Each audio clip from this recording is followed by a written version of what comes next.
पढ़ेगा मेवात तो बढ़ेगा मेवात। यूसुफ सरपंच डाडका ने जब चुनाव जीता तो कसम खाई कि गांव में शिक्षा को बढ़ावा जरूर देना है और गांव का विकास कराना है। अपने गांव के राजकीय प्राथमिक पाठशाला डाडका को 12वीं कक्षा तक अपग्रेड कराएंगे। यूसुफ सरपंच डाडका की मेहनत आज रंग लेकर आई। हरियाणा सरकार ने राजकीय प्राथमिक पाठशाला डाडका को 12वीं कक्षा तक अपग्रेड कर दिया गया है। यूसुफ सरपंच ने कहा है कि हमारे गांव के बच्चे 8वीं कक्षा के बाद हाई स्कूल की पढ़ाई करने के लिए बाहर जाना पड़ता था। अब हमारे गांव के बच्चे अपने ही गांव में पढ़ेंगे। हमारी सरकार से यही अपील है कि स्कूल में जो भी संसाधनों की कमी है वह पूरी की जाए। यूसुफ सरपंच डाडका ने विधायक जगदीश नायर, पूर्व मुख्यमंत्री मनोहर लाल खट्टर, माननीय मुख्यमंत्री नायब सिंह सैनी का धन्यवाद किया और इसी खुशी में स्कूल के समस्त अध्यापकों को यूसुफ सरपंच ने मिठाई खिलाई। स्कूल के प्रधानाचार्य ने कहा है कि इस पहल में सबसे बड़ा योगदान यूसुफ सरपंच का है और शिक्षा पर यूसुफ सरपंच बहुत ज़्यादा ध्यान देते हैं। हर हफ्ते में स्कूल का दौरा करते हैं, पाठशाला की साफ सफाई, रखरखाव और पढ़ाई पर ध्यान देते हैं। पाठशाला के बच्चों से पूछते हैं कि पढ़ाई किस प्रकार चल रही है। इस खबर के बारे में आपकी क्या राय, आप हमें कमेंट करके जरूर बताइएगा। अगर आपने अभी तक DTV न्यूज चैनल को लाइक और फॉलो और सब्सक्राइब नहीं किया है तो कर लीजिए अपने क्षेत्र की खबर देखने के लिए। राज्य के प्राथमिक पाठशाला डाडका खंड होडल जिला पलवल को अपग्रेड कर दिया गया है और ये फिलहाल 8वीं तक का था और 8वीं कक्षा के बाद आज सरकार ने, गवर्नमेंट ने इसको 12th क्लास तक कर दिया। अब देखते हैं कि इसका श्रेय सरपंच साहब किसको देते हैं और जो अध्यापक हैं वो किसको देते हैं। और इसमें हम आपको बता दें कि लगभग अभी फ़िलहाल प्राइमरी में 250 के समथिंग बच्चे हैं और जो मतलब प्राइमरी से 8 तक लगभग समथिंग 250 वहाँ तक और टोटल कुल मिलाकर 500 स्टूडेंट हैं। तो 12 तक पढ़ना चाहते हैं। वो गांव से बाहर जाते थे, कोई होडल जाता था, कोई सौन जाता था, तो कोई नीम का जाता था और ये सरपंच की मेहनत की वजह से आज इस स्कूल को, इस पाठशाला को 12 तक कर दिया गया है। सरपंच हमारे साथ जुड़ गए हैं और सरपंच जी, जो आपकी ये पाठशाला है ये फ़िलहाल के कक्षा तक है और ये अपग्रेड कौन सी कक्षा तक हुई है?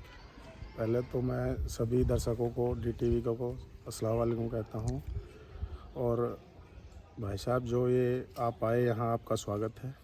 मेरा जो गांव का स्कूल था वो मिडिल स्कूल था 8वीं कक्षा तक के लिए। उसके बाद मैंने जब चुनावी मेरा चला था तो आप भी के थ्रू मैंने ये मैसेज दिया था कि मैं ये मेहनत करूँगा शिक्षा पे सबसे ज़्यादा और स्कूल अपग्रेड कराऊँगा। आज अल्लाह ने वो हमारी मेहनत को कबूल कर लिया है और जो हमारा स्कूल है वो CM संवाद में हमारा पास हुआ था, आज वो अपग्रेड हो गया, सीनियर सेकेंडरी हो गया है। अब हमारा स्कूल 12 तक होगा और जो मेरे गांव की बच्चियां और लड़के जाते थे पढ़ने के लिए आसपास, वो अब गांव में ही शिक्षा लेंगे, अच्छी शिक्षा लेंगे। अच्छा सरपंच साहब, इसका श्रेय किसको देना चाहते हैं? ये भाई साहब, जो हमारा विधायक है, माननीय विधायक श्री जगदीश नायर जी, उनकी मार्फत CM साहब श्री मनोहर लाल जी, पूर्व CM हरियाणा सरकार, उनके थ्रू मेरा स्कूल अपग्रेड किया गया है।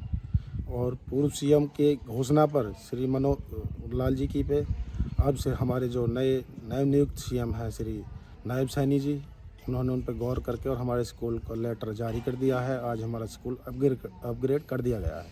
फिलहाल अब इस स्कूल में कितने बच्चे हैं जो प्राइमरी और 8वीं क्लास तक?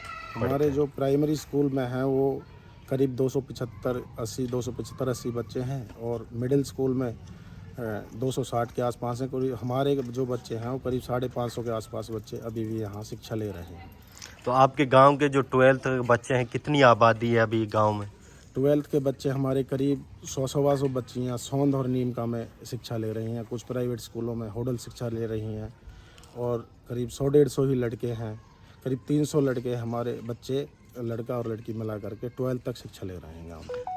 अब स्कूल में कितने अध्यापक मौजूद हैं? अभी हमारे स्कूल में, मिडिल स्कूल में 8 वैकेंसी थी, जिसमें से अभी 4 यहाँ मौजूद हैं और प्राइमरी में कुल मिलाकर अभी हमारे पास 15 से 16 टीचर हैं फिलहाल। तो पढ़ाई कैसी हो रही है? पढ़ाई अच्छी चल रही है और अभी अपग्रेड हुआ है तो अब अच्छी पोस्ट के टीचर यहाँ आएंगे, लेक्चरर आएंगे, प्रिंसिपल साहब आएंगे तो और अच्छी हो जाएगी। और हम दिन रात मेहनत करेंगे कि हमारा स्कूल अच्छा एजुकेशन दे। अगर हमारा स्कूल अच्छा एजुकेशन देगा तो हमारे बच्चे पढ़ेंगे, बच्चे पढ़ेंगे तो हमारे गांव का विकास भी होगा और अच्छी नौकरी भी लगेंगे। तो आप अपने गांव की जनता के और जो बच्चे बाहर पढ़ रहे हैं उनके लिए क्या कहना चाहते हैं? मैं अपने गांव के सभी बुजुर्गों से और सभी नौजवान साथियों से ये कहना चाहता हूं कि जो हमारे बच्चे बाहर शिक्षा ले रहे हैं, अपना पैसा वेस्ट ना करें। गांव के स्कूल को गांव के सहायता के थ्रू हमने मुख्यमंत्री की मार्फत और हमारे लोकल विधायक की मार्फत हमने अपग्रेड कराया है और गांव में अच्छी शिक्षा लें। शिक्षा गांव में ही दी जाएगी और फ्री शिक्षा है गवर्नमेंट की, तो अच्छे मास्टर भी हैं हमारे पास। तो हमारे बच्चों से मेरी निवेदन है कि आगे से यहीं 1 अप्रैल से एडमिशन शुरू हो जाएंगे और अपने सारे बच्चे गांव के यहीं एडमिशन कराएं। एक हम अभियान भी चलाएंगे गांव में कि हमारा स्कूल अपग्रेड हो गया है और सारे बच्चे यहां एडमिशन कराएं।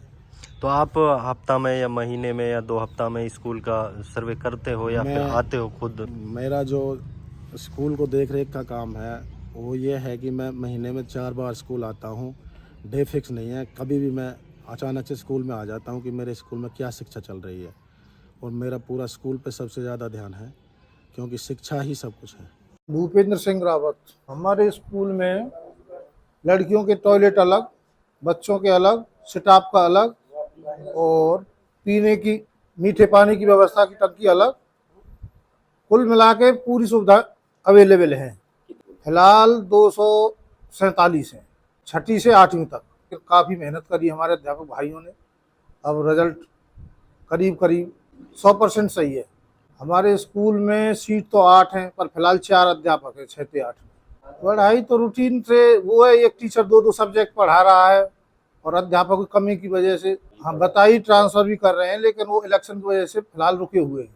ये +2 के लिए डिमांड करी थी सरपंच साहब ने, वो जब वहाँ पे हुआ था पंचारी में सीएम साहब के सामने, और वो रिक्वेस्ट उन्होंने मंजूर कर ली और आज ऑर्डर भी आ चुके हैं और हम ट्रेजरी कोड वगैरह चेंज करने जा रहे हैं। पता पड़ेगी एडमिशन इस साल होंगे 9th में या ना होंगे, डीओ साहब बताएंगे। हाँ, जगह की भी बिल्डिंग भी कम है यहाँ पे। सच्चाई तो ये है 6 से 8 में ओनली 3 कमरे हैं और हम ब्राह्मणों में पढ़ा के पूर्ति कर रहे हैं।